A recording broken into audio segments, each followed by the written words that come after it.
Bueno, como les decía, muy contento de poder hablar con una periodista de altura, de categoría, comprometida, como las que a mí me gustan, mujer, Patricia Villegas Marín. Ella es periodista colombiana, reside en Venezuela y es la presidenta latinoamericana y caribeña de Telesur, que vamos a hablar en un rato de esta gran cadena de noticias que se inició hace mucho tiempo y bueno, tiene un gran historial realmente en su biografía. Hola Patricia, ¿cómo estás?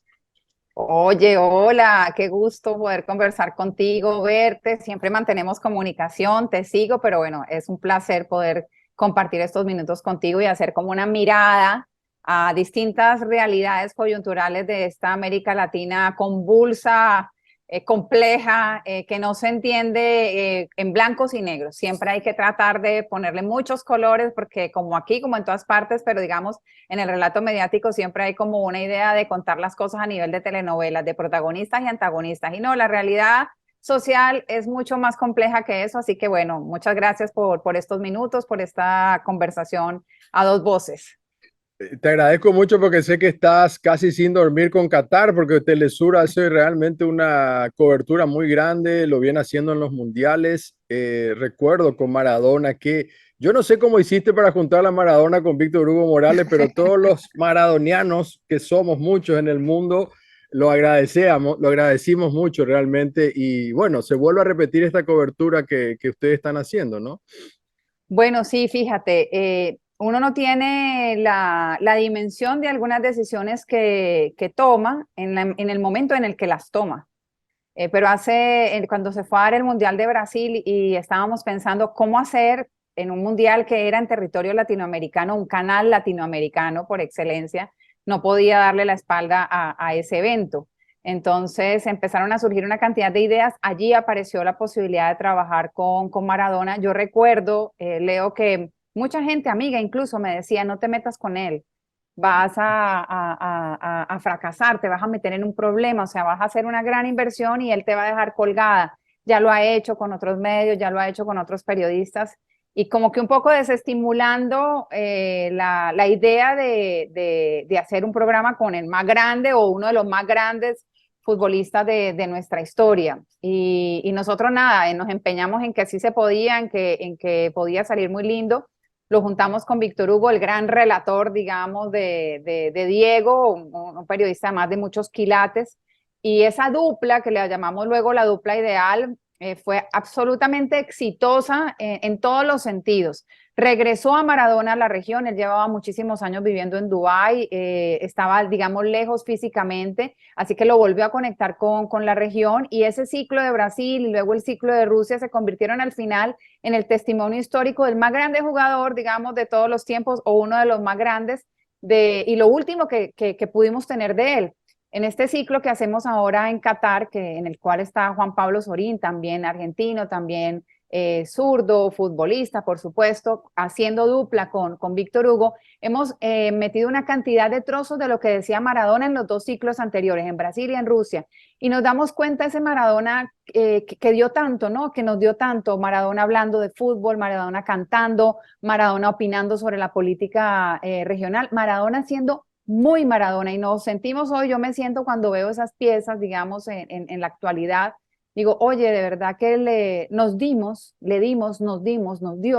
la posibilidad de un momento de intensa felicidad y de un registro que hoy es histórico por todo lo que él dijo en esos ciclos, no solamente de fútbol, sino de las causas y de los temas que a él le gustaban y que no le huía, como sí le huyen muchísimos deportistas y futbolistas en particular, porque pues a la FIFA y a las organizaciones futboleras les gustan más vale los periodistas así como edulcorados. Claro,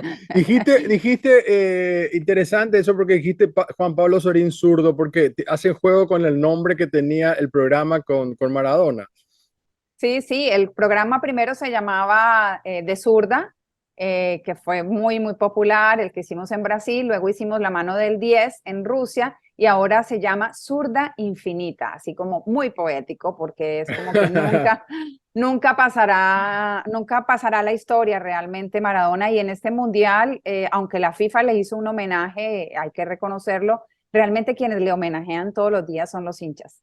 O sea, es Sí. muy emocionante ver a las barras de distintos lugares del mundo, por supuesto a la Argentina, cargar con unos móviles así grandotes, unos habladores, con la figura en tamaño real de Maradona, cantar a Maradona, toda la iconografía, digamos, en redes sociales también liga a Maradona con el fútbol, así que ha sido muy lindo poder ver que él, que dedicó su vida a ese deporte, Pero él, pues es Patricia, reconocido. tenía, digamos, siempre tuvo una afinidad también, más allá del juego de palabras de la zurda, siempre tuvo más afinidad con la izquierda, ¿no? O sea, tiene tatuado al Che, a Fidel Castro, estuvo con Chávez, con Cristina, es decir, bueno, con muchos presidentes. Él realmente se ha identificado con, que eso yo creo que es la parte más valiosa, por lo menos de Maradona, ¿no? Hay cuestiones humanas de él, que no estaríamos de acuerdo, por supuesto, pero yo creo que la parte de su compromiso es muy importante y entonces que Telesur le haya hecho esta invitación,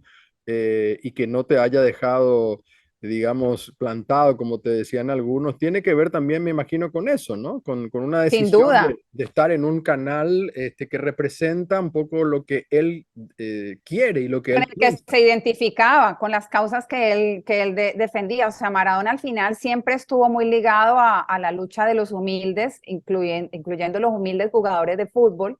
Ujú. Siempre denunció, digamos, que las grandes ganancias se iban para los directivos de los equipos y de la FIFA y no tanto para los jugadores, no para él, que era una gran estrella, ni para las grandes estrellas, sino para toda, digamos, la masa de trabajadores del fútbol, que como sabemos es una industria como muchas otras.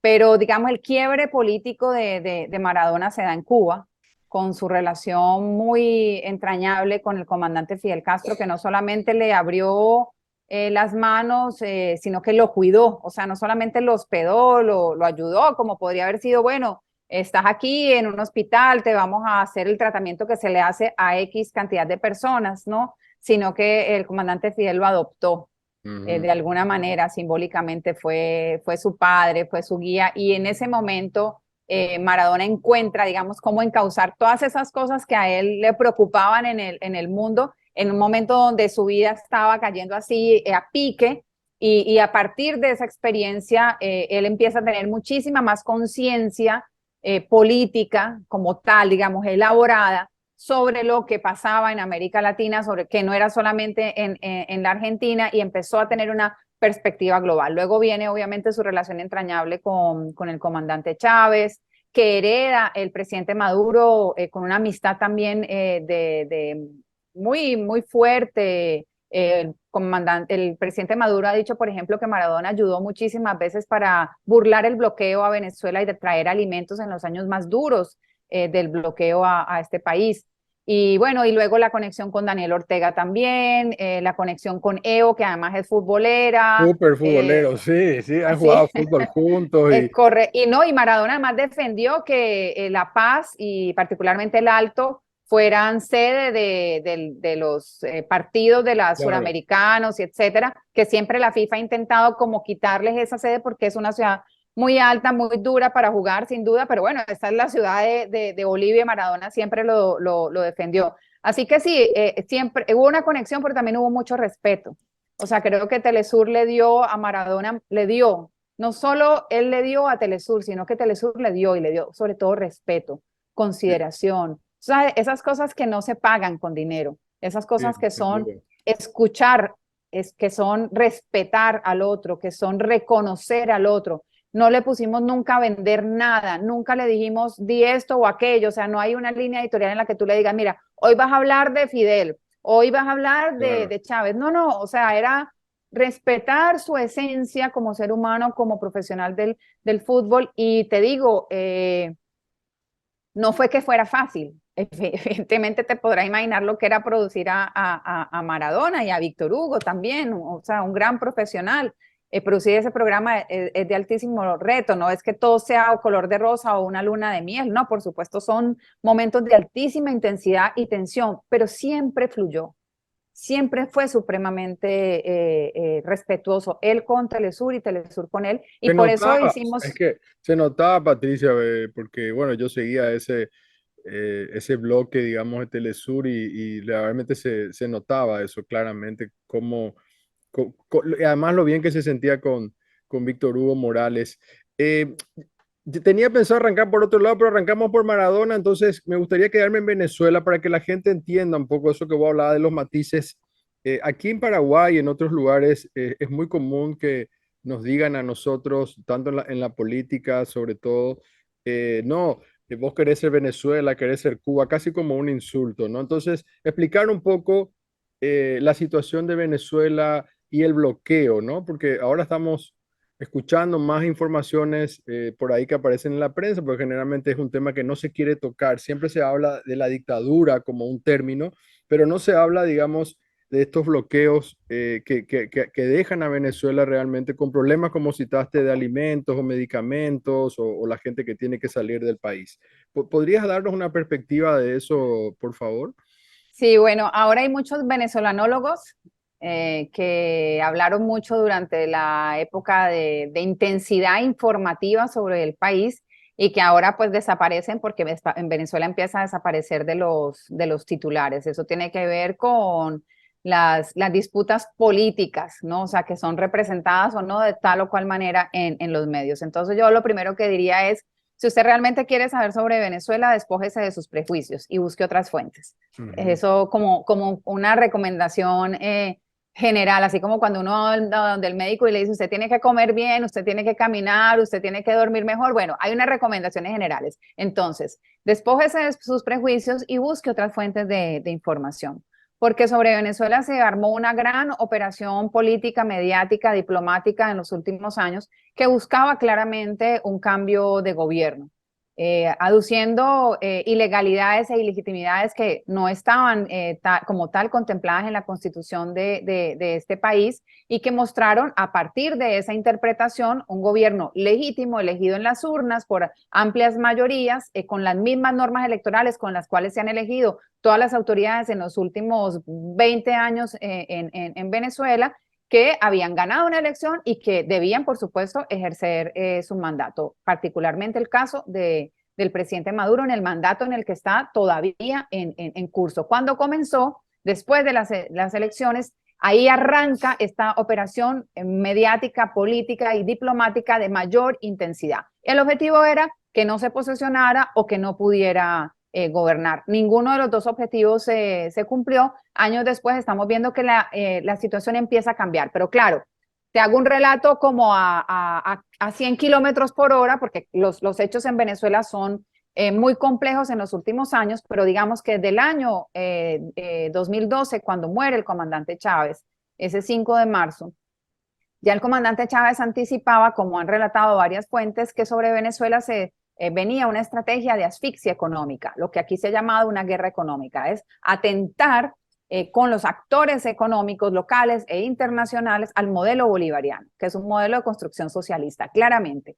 Y la gente ha votado por ese modelo de construcción socialista donde se reparte la riqueza. Ahora, si no hay riqueza que repartir, el modelo empieza a resquebrajarse. Entonces, se atacaron sus principales fuentes de ingreso, como la industria petrolera, no solamente ataques desde fuera, sino adentro. Se descubrió tras los años una intensa y compleja, con mucha filigrana red que estaba horadando la industria petrolera venezolana desde dentro, lo que la llevó a unos niveles de producción nunca antes vistos en su historia, que hoy empiezan a reanimarse y a reanudarse, no solamente por el esfuerzo venezolano, sino también de aliados internacionales y ahora con la autorización de Estados Unidos para que la Chevron vuelva a operar en forma en Venezuela. Ellos nunca se fueron, pero sí perdieron permisos para poder operar y solo hacer mantenimiento de los pozos. Entonces se ataca la principal industria de este país y por tanto, digamos, la economía venezolana se resquebraja. No solamente eso, sino que los activos venezolanos en el exterior, buena parte de ellos, fueron confiscados bajo la supuesta idea de legitimar al gobierno interino que se había instaurado en Venezuela en cabeza de Juan Guaidó, que era un diputado de una región costera de Venezuela, prácticamente un desconocido en la política local, miembro del Partido de Voluntad Popular, que sí tiene un presidente, digamos, de ese partido muy conocido, que es Leopoldo López, o el dirigente más importante de ese partido, que es Leopoldo López, hoy por fuera del país, viviendo en España, un hombre con una riqueza bastante importante, que vive ya lejos de Venezuela. Entonces, sobre la base de un gobierno que aparentemente era legítimo para la comunidad internacional, entre otros, avalado por el gobierno de Paraguay, todavía avalado por el gobierno de Paraguay, se confiscan una cantidad de bienes de este país. Entonces, no produces petróleo y no tienes la capacidad de entrar a ir por tus reservas o por tus riquezas que tienes guardadas en los bancos y en distintas entidades financieras en el mundo. Así que Venezuela se quedó de un día para otro, casi que literalmente, sin por dónde agarrar. Aquí muchas veces ponen el ejemplo de la casa, ¿no? Y creo que es muy ilustrativo. Es un día se quedan mamá y papá sin trabajo, los ahorros que tenían no los pueden sacar del banco, el carro o los enseres de la casa no los pueden vender porque se los han llevado las personas con quienes tenían deudas y entonces se quedan ellos dos, papá y mamá en casa con los hijos sin por dónde agarrar. Eso así literalmente le pasó a Venezuela. Y evidentemente eso hace crujir la sociedad que la pasó muy mal, que tuvo enormes desafíos para la cotidianidad.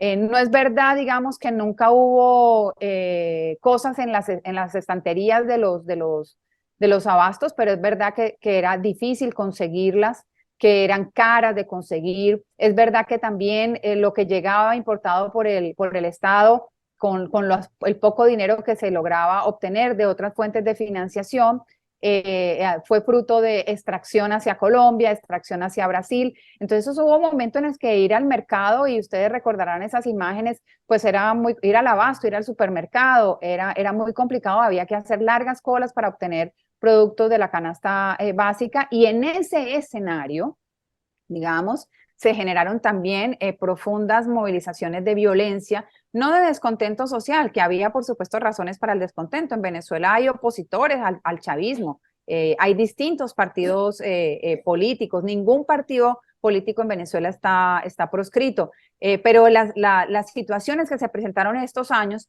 no eran de una masa movilizada inconforme por el gobierno, sino unas masas patrocinadas con dineros internos y externos, dicho por muchos de los manifestantes, que lo que querían era arrasar con el gobierno del presidente Maduro y arrasar con todo aquello que les parecía afín a ese gobierno. Y por eso vivimos en situaciones como las que quemaron a gente en la calle porque parecía chavista. ¿Qué era parecer chavista en la Venezuela de ese momento? Ser humilde, ser negro, no andar con la ropa de marca. Y es como que si alguien de escasos recursos económicos no pudiera ser opositor. Y claro que hay oposición en los barrios venezolanos, hay oposición en todos los sectores de la sociedad venezolana, así como hay gente en todos los niveles socioeconómicos que apoyan al chavismo. En Hablaste la igual. situación, Sí, perdón, dime. no, que hay un elemento allí clave, Leo, y es que la situación geopolítica era muy favorable a la derecha. Muchos gobiernos de derecha en la Claro. región conformaron el grupo de Lima,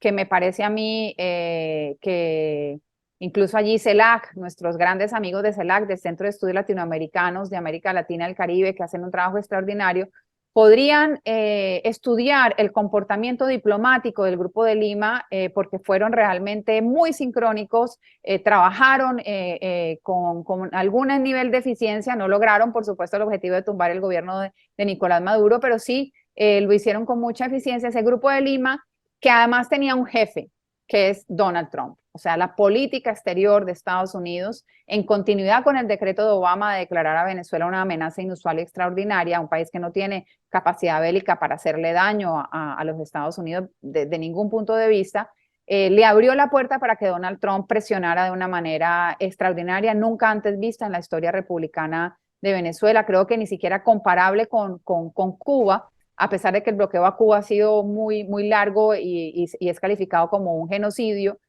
Pero digamos, toda la presión que se hizo desde el punto de vista militar, político, diplomático, económico sobre Venezuela nunca antes visto, y eso lo hizo la administración Trump. Entonces era como una tormenta perfecta sobre un país que quería y quiere desarrollar un modelo socialista basado en los principios bolivarianos.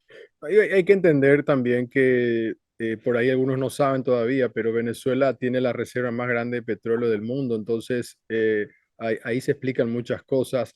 Patricia, se está terminando creo que se cumplen ya ahora los 5 años de cuando Guaidó se autodenomina presidente, digamos, en esa asamblea. No sé si es en enero o en febrero.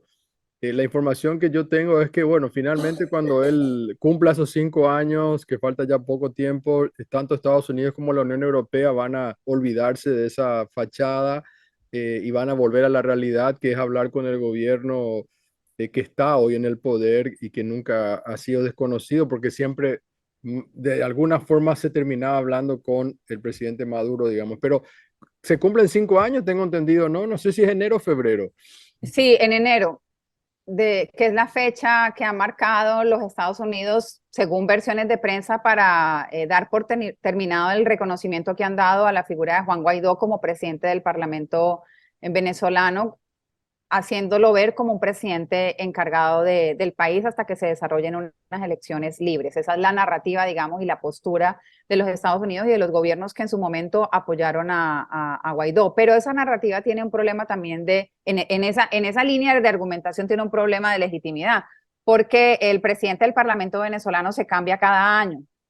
Generalmente, cuando la asamblea es ganada por la oposición, mayoritariamente en el año 2015, que es la única elección que ha perdido el chavismo desde el comienzo del proceso bolivariano en Venezuela, esa oposición se dividió la presidencia del Parlamento en los partidos más fuertes. Entonces, la primera le correspondió a los adecos, luego venían los copellanos, luego venía primero Justicia y luego venía Voluntad Popular.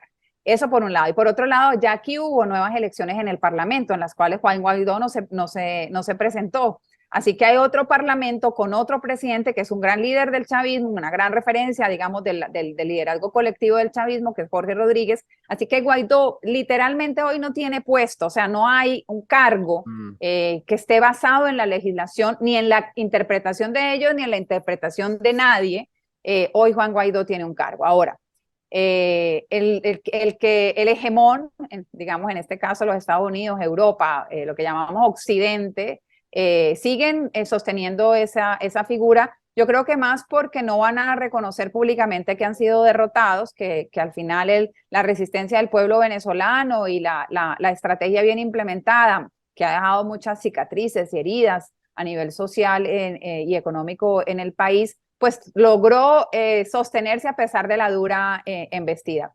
Juan Guaidó ya no sale hoy en las portadas de las grandes revistas ni en los grandes diarios, se convirtió, como decimos popularmente, en un meme. Cada que hay alguien que pierde una elección o ahora, por ejemplo, con la situación en Perú, aparece Juan Guaidó como, bueno, ahora yo me voy para Perú, o sea, completamente desdibujado, fue un chiste, muy caro, muy costoso para la política interior venezolana y modélicamente muy complicado para las relaciones exteriores, porque los Estados Unidos dijeron con ese mensaje, nosotros vamos a ser capaces de imponer el presidente que querramos, interpretando las leyes locales como querramos, y eso no solamente es un daño para Venezuela, sino que puede ser en cualquier momento una estrategia a implementar en cualquier lugar del Y mundo. Así además que se convirtió en un papelón porque la Unión Europea tuvo que seguirle la corriente y recuerdo un ministro de Relaciones Exteriores español que tuvo que abiertamente decir, bueno, nos llamó Estados Unidos, nos dijo que tenemos que apoyar, como una cosa así, realmente fue delirante por un lado, pero muy triste para lo que significa el concierto de las naciones, digamos, ¿no? Lo que se llama como dice el presidente AMLO ahora con el caso de Perú, bueno, respetar un poco los procesos internos, ¿no? Creo que ese es un tema. Permitime una breve pausa, querida, y ya volvemos claro que sí, vamos a seguir conversando sobre esta América Latina hermosa y compleja en la que vivimos. a la pausa.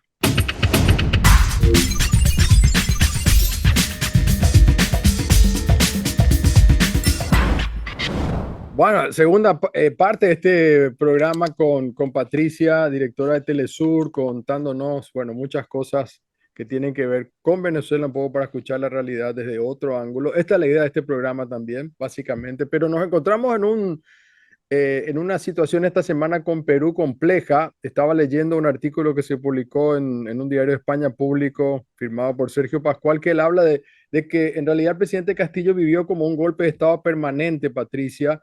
Quería escuchar un poco tu opinión y qué está pasando en Perú.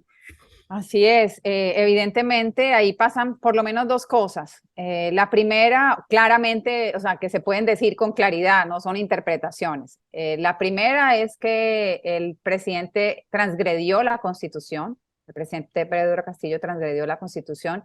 Ninguna de las causales que están escritas en la Constitución para disolver el Congreso estaban cumplidas, así que esa es una realidad. Y la segunda realidad, que es tan importante como esa, es que efectivamente desde el momento en el que él sale triunfador de la primera vuelta para ir a segunda vuelta con la candidata del Fujimorismo, empieza una campaña de desprestigio y de asedio de los factores económicos, políticos, locales en Perú, que no le permitieron nunca gobernar. Nunca él pudo básicamente tomar una decisión que fuera trascendente para su país. Siempre estuvo defendiéndose, ha estado defendiéndose de que no lo saquen del cargo desde el propio momento de su juramentación. Ha tenido una cantidad de rotaciones de premiers y de ministros que son su equipo de gobierno, justamente porque el Congreso ha querido co-gobernar con él. Entonces, una elección de un outsider, digamos, de un hombre humilde, de la región, probablemente sin experiencia en el manejo de todas las ardides políticas de Lima, en ese gran palacio, digamos, de gobierno en Lima, le ha cobrado la sociedad peruana, que es una sociedad muy estratificada, con mucha herencia aún del virreinato. Esto no es una interpretación, es así. Le ha cobrado ser un hombre de esa extracción popular humilde y lo han sacado del gobierno sin duda por un hecho que, como digo, no está contemplado en la Constitución, pero lo otro no se puede obviar porque sería una lectura descontextualizada de lo que está pasando. Ahora, hay muchas otras cosas que no tenemos certeza, pero que hacen parte ahora sí de la interpretación. ¿Cómo es posible que a la vicepresidenta, hoy presidenta del país, 2 días antes de tomar la asunción presidencial por el Congreso que destituye a Pedro Castillo, le hayan eliminado todos los procesos que tenía en contra? ¿Cómo es posible que ella meses antes haya dicho que si a Castillo lo vacan, que es la forma como dicen en Perú, lo destituyen, ella se va del gobierno y ahora haya cambiado de opinión?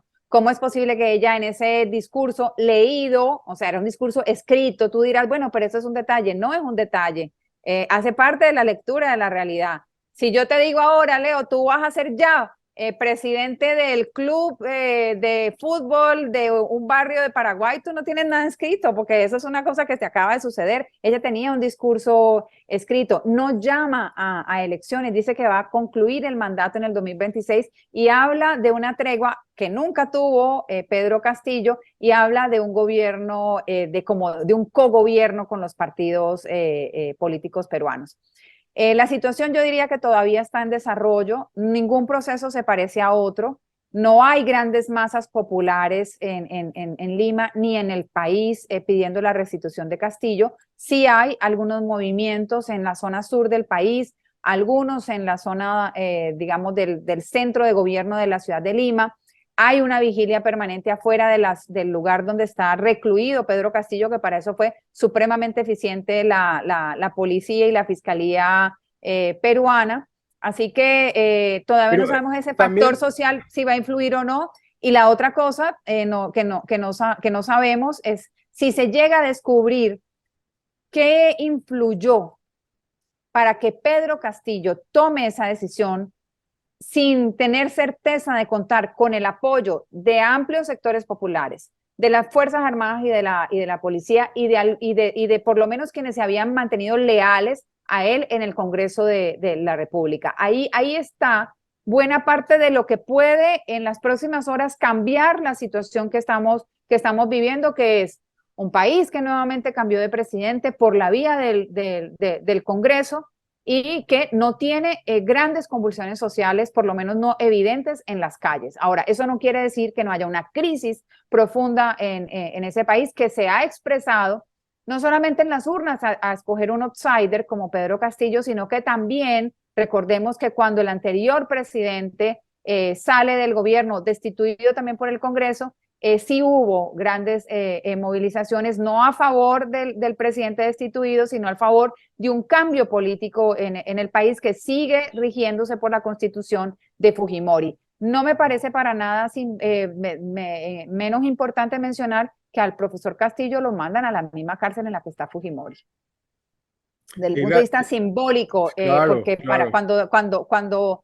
cuando lo sacas del poder, se construye una narrativa, y la narrativa ha sido de disminuirlo, de humillarlo, de sacar a su familia del Palacio de Gobierno, de mostrarlo sentado en una comisaría siendo interrogado. Esas son cosas que no corresponden a la investidura presidencial. Recuerdo, narrándote esto, una cosa con la que yo tampoco estuve de acuerdo desde el punto de vista político, que fue la salida de Juan Orlando Hernández, extraditado a Estados Unidos, esposado, con gente con cubierta de la cara, estos agentes de la DEA, agentes locales de las policías. O sea, hay unas narrativas que intentan humillar a determinados actores políticos, y hoy está en marcha eso en Perú, pero la situación todavía está cocinándose, o sea, no sabemos verdaderamente qué puede pasar, pero desde el punto de vista formal, eso es lo que ha sucedido, hay que estar muy pendientes y muy atentos. No, te iba a decir que dos cosas, que el poder que tiene el Congreso en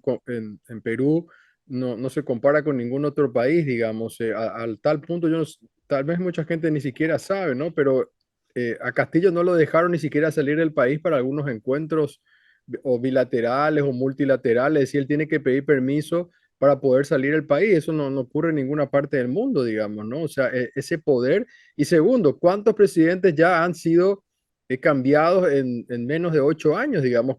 ¿Por cuántos presidentes ya ha pasado Perú? Porque no, algunos por supuesto lo quieren decir, no, porque este era de izquierda y no sé qué, y entonces estaba haciendo todo mal. No, todo tipo de ideologías han pasado, y bueno, y eso que te decía, ¿no? El poder que tiene el Congreso.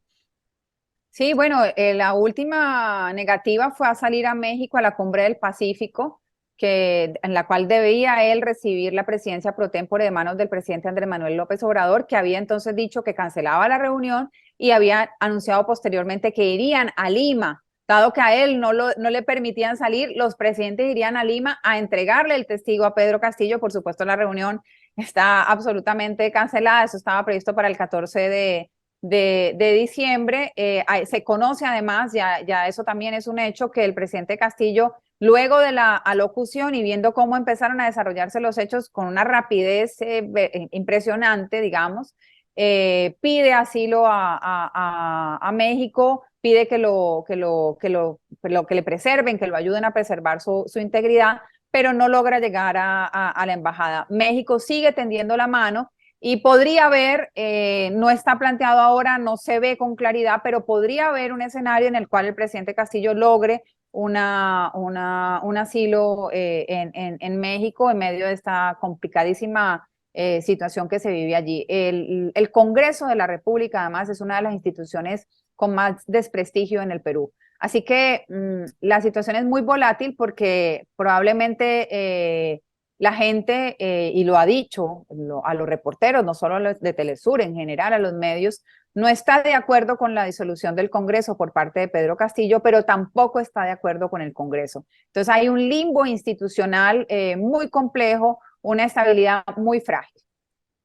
El caso de Argentina, ¿cómo lo ves? Primero, un intento de asesinato a la presidenta, a la ex presidenta y actual vicepresidenta de la Argentina, y ahora, bueno, estas causas judiciales que para muchos forman parte de lo que se llama el lawfare. ¿Cómo estás viendo, cómo analizas y cómo analizan las coberturas cuando hacen reportajes? Bueno, también lo primero que hay que decir es que esos hechos no han tenido la repercusión mediática que tienen otras realidades en la región. Muchos podrían decir, bueno, los medios están embelesados con el Mundial, y la agenda ya de diciembre es una agenda mucho más ligera, pero la verdad es que la causa por la cual se ha anunciado una condena, que todavía es apelable, a la cual hay que esperar que pasen otra cantidad de procesos de carácter jurídico, legal, en la Argentina, no ha sido cubierta ampliamente, digamos, en su contexto. Tampoco los audios que se encontraron 2 días antes de esa condena, en las cuales se demuestran con muchísima claridad una connivencia entre el poder judicial, los grandes empresarios de medios y el poder económico Argentina. De hecho, el presidente de la Nación hizo una cadena nacional para informar sobre esos hechos, para tratar de burlar un poco lo que llamamos una dictadura de la narrativa, una dictadura mediática que impide que este tipo de situaciones y de evidencias lleguen a las grandes mayorías. Pero yo diría que el tema de Argentina, el tema de Perú, el tema de Guaidó, tienen una perspectiva mucho más amplia y peligrosa. O sea, ya no importa si se ganan las elecciones, no importa la voluntad popular. Estamos ante un escenario en el que está en riesgo realmente la democracia liberal como la conocemos, porque los procesos populares de América Latina han ido a elecciones y han ganado elecciones, pero no necesariamente han podido gobernar. O sea, lo de Juan Guaidó no está muy alejado de lo de Pedro Castillo ni de lo que está pasando con la actual vicepresidenta de Argentina. Es que ella fue electa popularmente, o sea, ella tiene un cargo por la cual votaron las mayorías en Argentina y el Poder Judicial está metiéndose en esa elección, como se metió el Congreso en lo de Castillo y como se metieron los Estados Unidos y digamos, la gran presión internacional en la constitución de un gobierno paralelo en Venezuela. Así que el riesgo en el que estamos en todos los ciudadanos, independientemente de nuestra ideología, es que el sistema de gobierno por el cual hemos optado, que es el de la democracia, el de ir y elegir, meter una papeleta en una urna, hacer un horno electrónico, está en riesgo y no está siendo respetado. Eso por un lado. Y por otro lado, que no importa al final si ganan las elecciones, porque los poderes reales, es decir, los poderes económicos y mediáticos, pueden cambiar y torcerle la decisión a las grandes mayorías. Eso es lo que está pasando en la región y eso es extremadamente grave. No importa si usted se identifica con la izquierda, si usted se identifica con la derecha, porque mañana se lo pueden hacer igual al presidente de derecha que usted haya elegido, porque lo que se está burlando es la elección que la gente hace en los días en los que los estados nos convocan a votar. Es extremadamente grave lo que está pasando y creo que hay que conectar un hecho con otro para poder darle esa dimensión. Ya no es tan dictador Maduro, parece, para Estados Unidos, porque ya ha mandado a gente a hablar con él oficialmente, digamos. La guerra Ucrania-Rusia ha cambiado mucho la perspectiva geopolítica. Hablabas vos recién del caso de Chevron. Yo, de nuevo, mucha gente no sigue porque solamente lee una parte de las noticias, que es la que le meten los medios, pero hay un acuerdo con la compañía de Chevron que creo que es por 6 meses, pero se puede extender y hay otros acuerdos que se están abriendo, digamos. En Venezuela se está descongelando un poco esta situación, digamos, entre Estados Unidos y Venezuela. Así es, el presidente Maduro dijo recientemente en una rueda de prensa que al día siguiente del inicio de la operación especial rusa en Ucrania, los Estados Unidos tocaron la puerta de Miraflores y 2 días después la Unión Europea. Es decir, que como tú bien relatas, el tema en Europa modificó rápidamente el panorama geopolítico. Venezuela, lo decías, tiene unas reservas importantísimas de petróleo, las más grandes del mundo de petróleo pesado, de gas también, pero no solamente eso.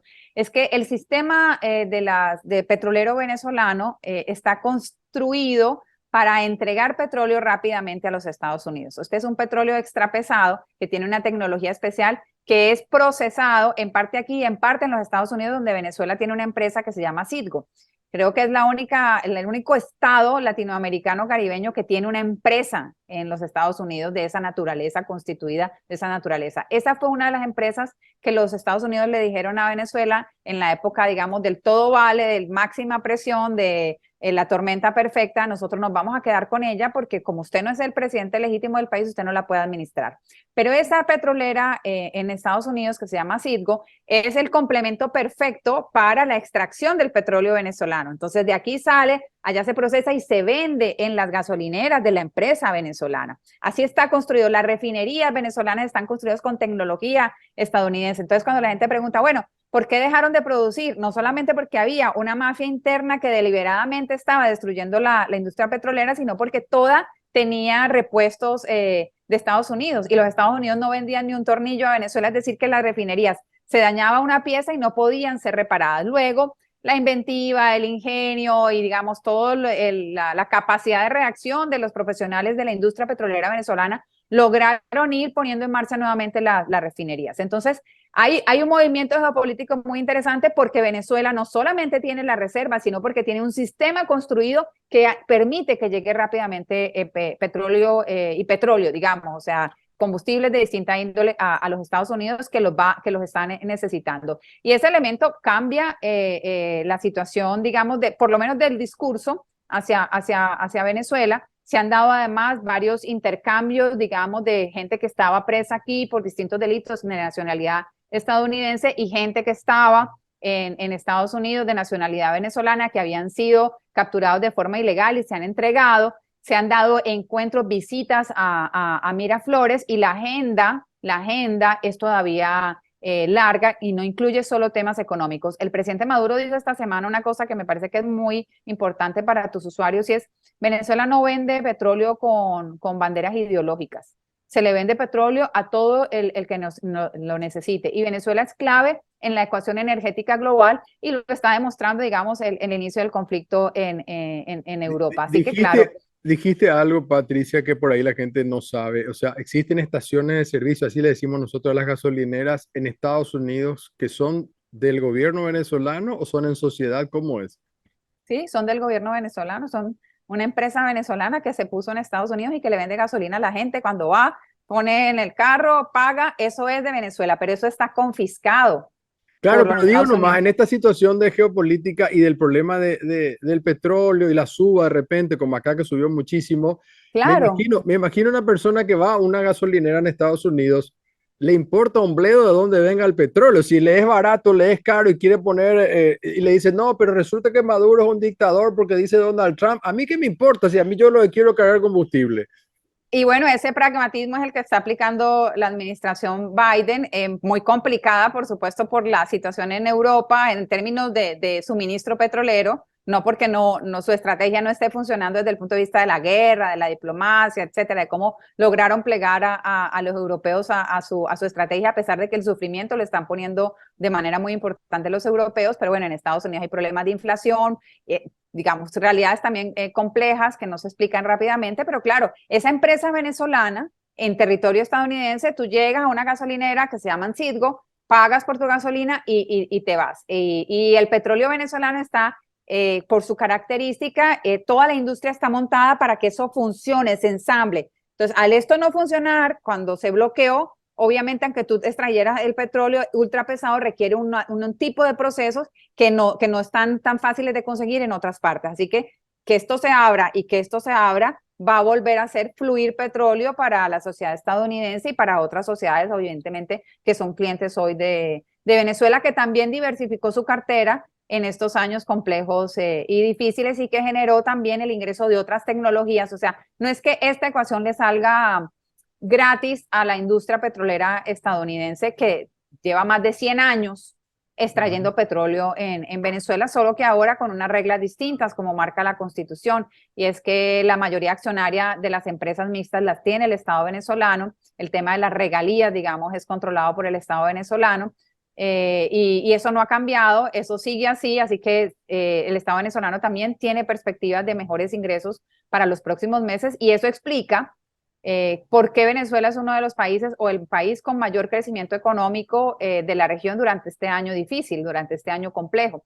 Así que Nos queda poco tiempo, Patti, casi un minuto, pero no sé si tenés datos traducidos al dólar. Disculpame, te hago esta pregunta por ahí, te agarro de sorpresa, pero ¿sabes cuánto cuesta un litro de combustible en Venezuela en dólares? no, pero sigue siendo el combustible más barato de América Latina, a pesar de que aquí se rompió también con esa camisa de fuerza en la cual supuestamente el gobierno no podía incrementar el precio de los combustibles. No solamente se incrementó durante estos años, sino que también se puede pagar en divisas. Y eso Ujú. también ha sido clave, digamos, en el quiebre de la guerra contra el país, porque la moneda fue duramente atacada, entonces el gobierno permitió, que no lo permitía antes, había una ley de ilícitos cambiarios, no era legal tener dólares, ni hacer transacciones en dólares, ni en ninguna otra divisa. Ahora el gobierno tiene una moneda virtual que se llama Petro, tú vas en las calles de Caracas y puedes pagar en dólares, en euros, es decir, eso abrió y le dio un respiro a las transacciones cotidianas y diarias en este país. Pero el precio del galón sigue siendo el más barato de América Latina, aunque en comparación con los salarios de los trabajadores venezolanos, pues evidentemente se haya incrementado, que allí está uno de los grandes retos hacia futuro, Leo. Esta sociedad había logrado, y me parece muy importante que la gente lo sepa, y me voy a tomar un minuto más de tu programa, pero esta sociedad, yo soy colombiana, como tú dijiste al principio, llegué aquí hace 17 años, yo llegué ya cuando el gobierno de Hugo Chávez había comenzado.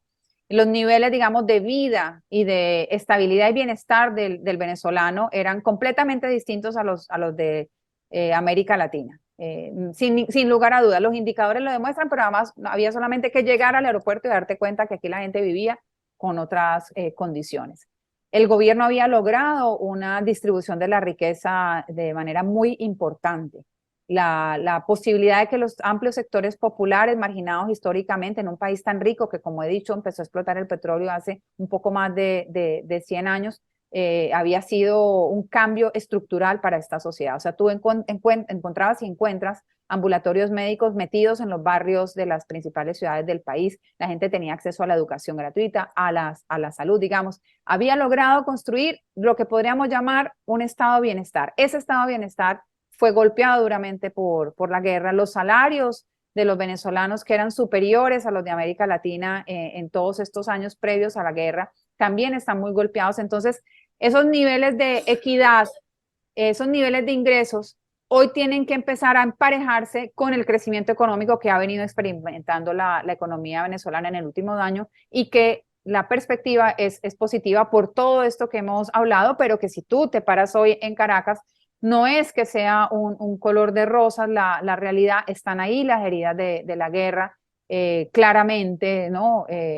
Palpables, pero sí también, hay que decirlo, hay un ambiente de mucha esperanza, de positivo, de perspectiva de mejorar, y esto ha significado también el retorno de un montón de venezolanos que habían salido a causa de la guerra económica, de las dificultades económicas para conseguir la comida y las medicinas. Fueron momentos de mucho estrés, de mucha crisis. Imagínate tú con un bebé y no conseguir leche para el tetero, como les pasa ahora en los Estados Unidos. Y me contaban que tampoco hay paracetamol en Francia, que hay una crisis de paracetamol en Francia con el invierno ya allí golpeándolos. O sea, estas cosas están pasando en el mundo, pero pasaron en Venezuela. Fueron momentos muy difíciles, mucha gente se fue por esta situación y hoy está regresando. Así que y ojalá... siempre queda faltando tiempo para contar las historias, pero lo que te digo es, Leo, preguntémonos más, cuestionémonos más, busquemos otras fuentes alternativas a la información, y nosotros que estamos, digamos, en esa lucha, no nos cansemos de entregar estas otras visiones sobre las realidades que vive nuestra región y sobre los desarrollos, digamos, que han hecho en cada uno de nuestros países, que ninguno tiene un modelo igual al otro. Y no hay, yo no creo en eso de que hay una América Latina roja o a la izquierda, no, hay matices muy importantes en cada país, pero sí creo que los pueblos de nuestra región siguen, como lo han hecho en otros momentos de su historia reciente, buscando otras salidas a las crisis que vivimos. No, te iba a decir que ya que estamos hablando de Qatar y sé que tenés que ir de nuevo también a la cobertura, esperemos que regrese Paraguay y Venezuela al Mundial, el próximo, ¿no? Ojalá que esté la vino tinto y la albirroja y podamos estar más activos y no solamente echar por Argentina o Brasil en este momento. Por favor, mete a Colombia en esa ecuación. Bueno, obviamente que Colombia. Claro que sí. Sí, querida, sí, ojalá que sí. Te agradezco muchísimo tu tiempo con nosotros. Un fuertísimo abrazo. No, por favor, un abrazo para ti. Verdaderamente me encantó poder conversar contigo y espero que sea un aporte para tus usuarios. Estamos siempre en contacto. Muchos besos. Muchas gracias, Patricia, la directora presidenta de Telesur. Hacemos una pausa y ya volvemos.